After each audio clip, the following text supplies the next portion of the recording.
मैं अपनी जब तक मेरी जान ना चली जाए मैं डॉक्टर बाबा साहब अम्बेडकर के सिद्धांतों से विचलित नहीं होऊंगा। मैं इस लड़ाई को लड़ूंगा।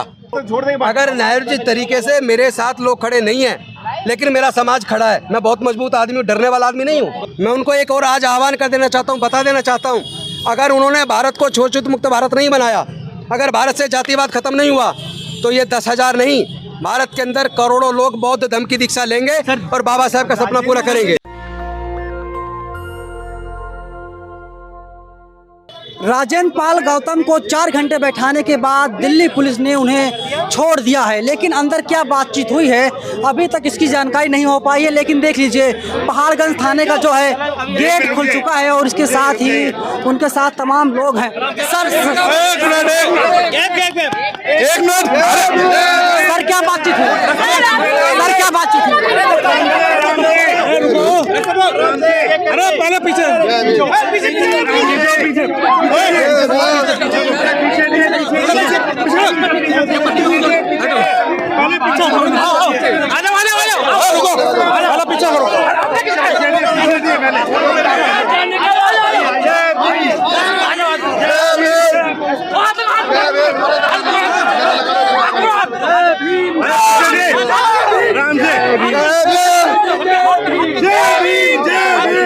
देखिए, जो हिंद इसके साथ ही यहाँ पर तमाम जो है समर्थक हैं और पूरी लीगल टीम है। मानव एक समान।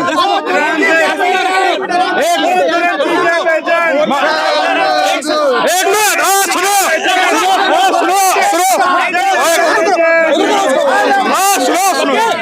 अरे सुनो,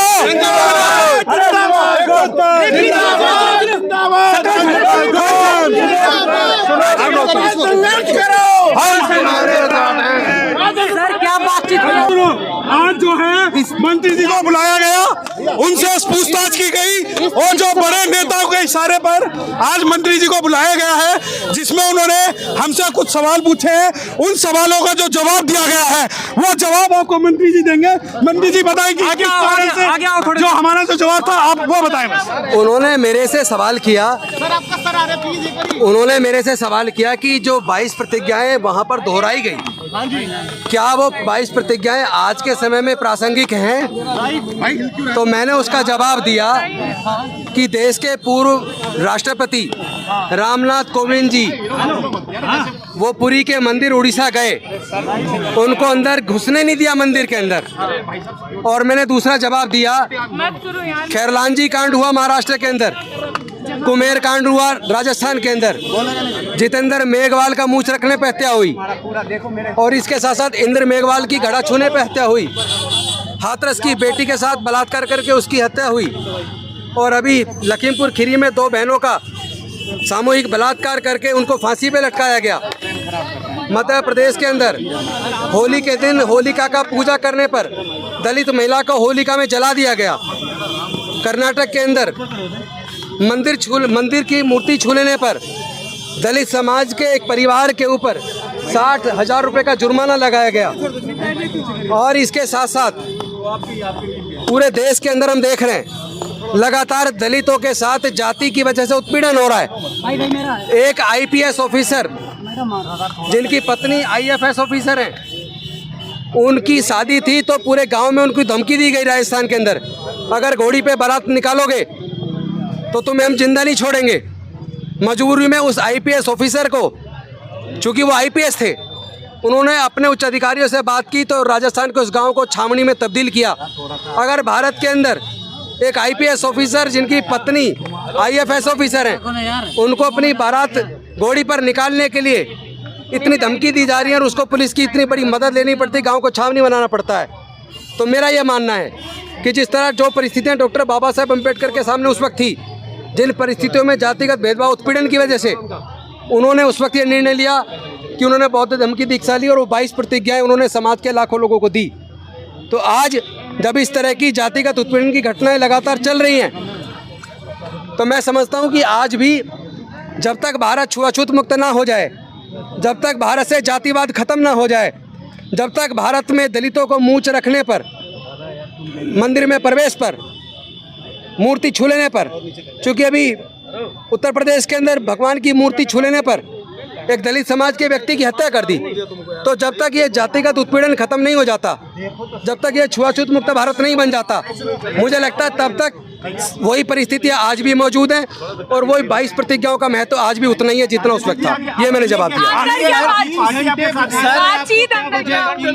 दलित अकेले कैसे लड़ेंगे? आपकी पार्टी तो आपके साथ ही नहीं नजर आ रही है। दलितों के साथ जब भी कोई जुर्म होता है तो देश की सारी पार्टियां और उनके बड़े नेता चुप्पी साध लेते हैं। दलितों को अपनी लड़ाई खुद लड़नी पड़ती है और हम लड़ेंगे, हम डरने वाले लोग नहीं है। क्या आप खुद को आम आदमी पार्टी से अलग कर लेंगे आप, क्योंकि एक भी कार्यकर्ता मौजूद नहीं था यहाँ पे? मैं डॉक्टर बाबा साहेब अम्बेडकर का सच्चा सिपाही हूँ। मेरे खून में गद्दारी नहीं है, मैं गद्दारी नहीं कर सकता। लेकिन अगर मेरे साथ होने वाले जुल्म पर इस तरह की राजनीति चलेगी तो मैं अपने समाज से चर्चा करके भविष्य के लिए निर्णय लेने के स्वतंत्र हूँ। लेकिन आप अरविंद केजरीवाल ने पार्टी पीछे हो गए, एक बार थोड़ा पीछे हो गए। मैं डॉक्टर बाबा साहेब अम्बेडकर जी के बनाए रास्ते पर चलता हूँ। मैं समता सैनिक दल का जवान हूँ। मैं भारतीय बौद्ध महासभा मिशन जय भीम का एक सच्चा कार्यकर्ता होने के नाते, एक कट्टर अम्बेडकरवादी होने के नाते, और चूंकि मुझे भारत के संविधान जो डॉक्टर बाबा साहेब अम्बेडकर जी ने बनाया उसमें मेरी गहरी आस्था है, इसलिए मैं किसी भी प्रकार का गैर कानूनी असंवैधानिक काम नहीं करता हूं। लेकिन जो लोग हमारे समाज के ऊपर उत्पीड़न करते हैं, मैं उनको एक और आज आह्वान कर देना चाहता हूं, बता देना चाहता हूं, अगर उन्होंने भारत को छुआछूत मुक्त भारत नहीं बनाया, अगर भारत से जातिवाद खत्म नहीं हुआ, तो ये 10,000 नहीं, भारत के अंदर करोड़ों लोग बौद्ध धर्म की दीक्षा लेंगे और बाबा साहब का सपना पूरा करेंगे। दिल्ली से लेकर पंजाब तक में आम आदमी पार्टी दलितों के बूते सत्ता में आई, तस्वीरें लगाई उसने बाबा साहब डॉक्टर अंबेडकर की अपने पोस्टर पे। तो क्या इस पूरी घटना ने आम आदमी पार्टी को एक्सपोज कर दिया है कि वह सिर्फ बाबा साहब की तस्वीर लगा के दलितों का वोट ले रही है, और जब एक बाबा साहब की बात करने वाला व्यक्ति, उसका मंत्री जब मुसीबत में है किसी ना किसी तरीके से, तो पल्ला झाड़ लिया उसने, एक्सपोज हो गई पार्टी? मैं किसी भी पार्टी पर, किसी नेता पे कोई आरोप लगाए बिना एक बात कहना चाहता हूं कि पूरा का पूरा देश और दुनिया के अंदर कोने कोने से मेरे को लगातार फोन आ रहे हैं। पूरा देश सब कुछ देख रहा है। पूरा दलित, आदिवासी, पिछड़ा, अल्पसंख्यक पूरा समाज एकजुट है और सच सामने आएगा। सर बाबा साहब मैं डिप्लोमेटिक नहीं हो रहा हूं, मैं एकदम स्ट्रेट फॉरवर्ड हूं। Baba Saheb please don't try to put words in my mouth. मैं एक वकील हूं और मैं जवाब दूंगा। मैं मेरे समाज के लोग तय करेंगे कि मुझे क्या करना है। मेरा समाज का दर्द नहीं है। सर एक आखिरी सवाल है, अरविंद केजरीवाल ने चुन लिया है कि डॉक्टर अंबेडकर और राम में से वो राम को चुनते हैं। आपका स्टेटमेंट आया कि आप बाबा साहब, मैं डॉक्टर बाबा साहब अम्बेडकर को चुनूंगा, बाबा साहब के रास्ते पे चलूंगा, चाहे इसमें मेरी जान क्यों न चली जाए। मैं हर प्रकार के सेक्रीफाइस के लिए तैयार हूँ और मैं पैसे से वकील हूँ, मैं बेरोजगार नहीं हूँ, मेरा कोई रोजगार नहीं छिन जाएगा। आप इस्तीफा देंगे क्या? किस चीज से? आम आदमी पार्टी से। एमएलए, मैं एक एमएलए हूँ, मैं क्यों इस्तीफा दूंगा? मैं जनता ने जिताया, मैं जनता को धोखा नहीं दे सकता, जनता के मुद्दे उठाऊंगा मैं। सर आपने ये क्यों नहीं वेट किया कि आपको? मेरे साथ मेरा समाज है, मुझे किसी की जरूरत नहीं है। पार्टी छोड़ देंगे अगर न्यायोचित तरीके से मेरे साथ लोग खड़े नहीं है, लेकिन मेरा समाज खड़ा है। मैं बहुत मजबूत आदमी हूँ, डरने वाला आदमी नहीं हूँ। लोग अपना आप दिशा तय कर लें। आपने इस्तीफा खुद से दिया कि पार्टी ने कहा आपसे? नहीं, मुझे उस वक्त लगा कि जिस तरह बीजेपी बदनाम कर रही है अरविंद केजरीवाल को, पार्टी को, मुझे उचित नहीं लगा। जिस तरह जुल्म लगातार हो रहे, कोई बोल नहीं रहा, इसलिए मैंने निर्णय लिया था। तो देखिए, मंत्री राजेंद्र पाल गौतम, इन्होंने साफ कहा कि वे आम आदमी पार्टी को नहीं छोड़ेंगे, आम आदमी पार्टी में ही बने रहेंगे, क्योंकि अभी भी वे अरविंद केजरीवाल को अपना नेता मान हैं। लेकिन यहाँ पर जो भीड़ है, जो कुछ कार्यकर्ता आए हुए हैं, इसके अलावा यहाँ पर लीगल टीम है, और इसके जरिए साफ दिख रहा है कि राजेंद्र पाल गौतम जो प्रतिज्ञाएं ली थी, 22 प्रतिज्ञाएं, उस पर अडिग हैं और अब वे उसी पर ही लगे रहेंगे, उसी पर ही बातचीत करते रहेंगे। हम एक बार उनसे बातचीत करने की कोशिश करते हैं, लेकिन फिलहाल देखिए लीगल टीम है और लीगल टीम के साथ राजेंद्र पाल गौतम। सर नेशनल मैं डरने वाला व्यक्ति नहीं हूँ। मैं डॉक्टर बाबा साहब अम्बेडकर का कट्टर सिपाही हूँ। पूरे देश के अंदर हमारे समाज के साथ उत्पीड़न की घटनाएं हो रही हैं। कोई केंद्र सरकार का मंत्री नहीं बोलता, देश के प्रधानमंत्री, राष्ट्रपति चुप्पी साध लेते हैं, लेकिन मैं चुप नहीं रह सकता। सर नेशनल दस्तक पर लोग ये कह रहे हैं, सर मैं अपनी, जब तक मेरी जान ना चली जाए मैं डॉक्टर बाबा साहेब अम्बेडकर के सिद्धांतों से विचलित नहीं हूँ, मैं इस लड़ाई को लड़ूंगा। राजेंद्र जी, अरविंद केजरीवाल को लेके कई सारे सवाल हो रहे हैं, वो खड़े नहीं हुए आपके साथ। पूरा देश देख रहा है, सच सामने आएगा। चलिए, पूरा देश देख रहा है, जो सच है वो बाहर आ जाएगा। राजेंद्र पाल गौतम ने साफ कह दिया है। दिल्ली की पुलिस ने तकरीबन 4.5 घंटे तक राजेंद्र पाल गौतम को बैठाए रखा और नतीजा कुछ नहीं निकला।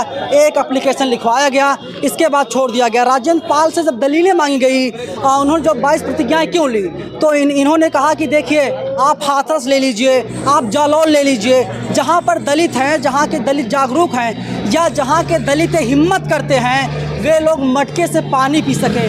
लेकिन दलितों की हत्या कर दी जा रही है। जब कोई दलित समाज का व्यक्ति मूछ रखता है, उसकी हत्या कर दी जाती है। और हम हिंदू खुद को कैसे कहें? हिंदुस्तान में हम रहते हैं, अगर हम खुद को हिंदू कहते हैं, लेकिन जो सवर्ण समाज के लोग हैं, वे लोग मानने के तैयार नहीं हैं तुम हिंदू हो। और जब हम 10,000 लोगों के साथ में 22 प्रतिज्ञाओं को दोहराते हैं, सवर्ण समाज के लोग ही खिलाफ आ जाते हैं और सवर्ण समाज के लोग आवाज़ उठाते हैं। लेकिन उनका जोर एक चीज़ पर और रहा, मीडिया पर। मीडिया किस तरीके से प्रोपेगेंडा रच रही है, मीडिया अलग तरीके से पेश कर रही है। ऐसा लग रहा है देश की जो संविधान जो है वो खतरे में आ गया है। इसी तरीके से टीवी मीडिया है वो लगातार दिखाने की कोशिश कर रही है। लेकिन राजेंद्र पाल गौतम ने क्लियर कर दिया, डरने की ज़रूरत नहीं है, मेरा समाज मेरे साथ है। और उनकी विधानसभा की जनता ने उन्हें चुन करके विधायक बनाया है। हालांकि सिसोदिया का फ़ोन आया था, इसके बाद इन्होंने इस्तीफ़ा दे दिया, वो अलग मुद्दा है। लेकिन जनता ने जिताया था और ये जनता के साथ गद्दारी नहीं करेंगे, अपने समाज के साथ धोखाधड़ी नहीं करेंगे। वैसे बाबा साहब ने भी एक बात कही थी, अगर हमें देश चुनना हो और हमें समाज चुनना हो तो पहले मैं समाज चुनूंगा, मैं देश को बाद में चुनूंगा। और राजेंद्र पाल गौतम की भी उसी तरीके से लाइनें हैं कि अगर पार्टी चुनना हो या उन्हें जो है कि अपना समाज चुनना हो तो वे अपने समाज को ज़्यादा तवज्जो देंगे। लेकिन दिल्ली पुलिस और सरकार जिस तरीके से परेशान कर रही है, उससे साफ जाहिर हो रहा है कि जब दलित समाज का व्यक्ति आगे बढ़ता है तो उसे अलग अलग तरीक़ों से परेशान करने की कोशिश सरकार के द्वारा या मनुवादी विचारधारा के लोग द्वारा की जाती है। कैमरा पर्सन धारण के साथ मैं Naveen Kumar Nandan, India international news, Delhi. National Dastak की आपसे गुजारिश है कि अगर इसको बचाना चाहते हैं तो नेशनल दस्तक को सब्सक्राइब करने के लिए रेड कलर के सब्सक्राइब बटन को दबाएं, फिर बेल आइकन की घंटी दबाएं। नेशनल दस्तक को बचाने के लिए बहुत ज़रूरी है कि हर खबर को शेयर करें, लाइक करें, कमेंट जरूर करें।